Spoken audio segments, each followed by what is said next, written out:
Scott Martin, Kingsview Asset Management and Fox News contributor. Welcome to the show.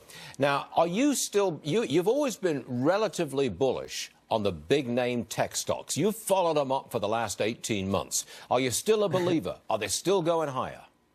I am, Stuart, and I hope the viewers aren't getting tired of this broken record, but it's a good broken record because it's a broken record that's working. I still like these stocks. Now, yes, you mentioned the price of Amazon. We talked about the price of Apple last week. Things are getting a little lofty. I wouldn't say they're overvalued, but let's say on a scale of 1 to 10, they're about a 6 out of 10 as far as value with respect to how high they could go. So, yeah, I would put more money to work here, but don't hesitate to use periods like we talked about back in February, which seems so long ago, but was just about a month or so ago when we get volatility, you get a pullback in some of these stocks like Facebook and Apple. That's when you got to add to these names. You know, we focus on Amazon so much, and the thing is up again today, as you mentioned. It's nearly $1,600 a share.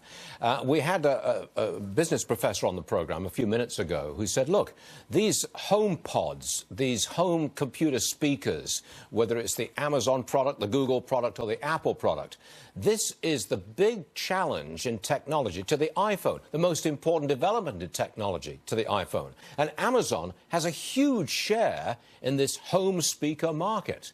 I can understand why Amazon keeps on going up to these lofty levels. Can you? Me too, and I love that interview. I thought that was really insightful, and some really good points were made there. You know, Alexa's awesome. I mean, my kids use Alexa every morning to play songs, to ask what the weather is. You know, you guys mentioned about putting batteries in your shopping cart through Alexa, and then you have Google Voice, Google Home, which is kind of a competitor, but not as much market share.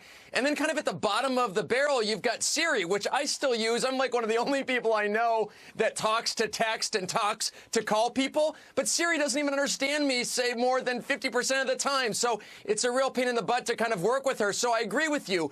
The voice direction is very important, but it's also the execution of what that voice does for you. And Amazon is running away with it so far. One quick one on Bitcoin.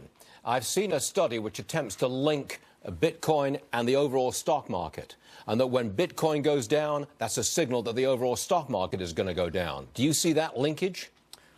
I really don't, Stuart. You know, we did have some linkage for a few weeks there in December and parts of January, but the sample period is really small. So to me, Bitcoin is kind of on its own. It's certainly turning into a biddy situation if you own some Bitcoin here. We have not owned Bitcoin for many, many months, and I would stay away from it as an investor here because I believe the price of Bitcoin is going to continue to come down. Okay, we shall see. Scott, thanks for joining us, sir. We'll see you again real soon. Now, the Trump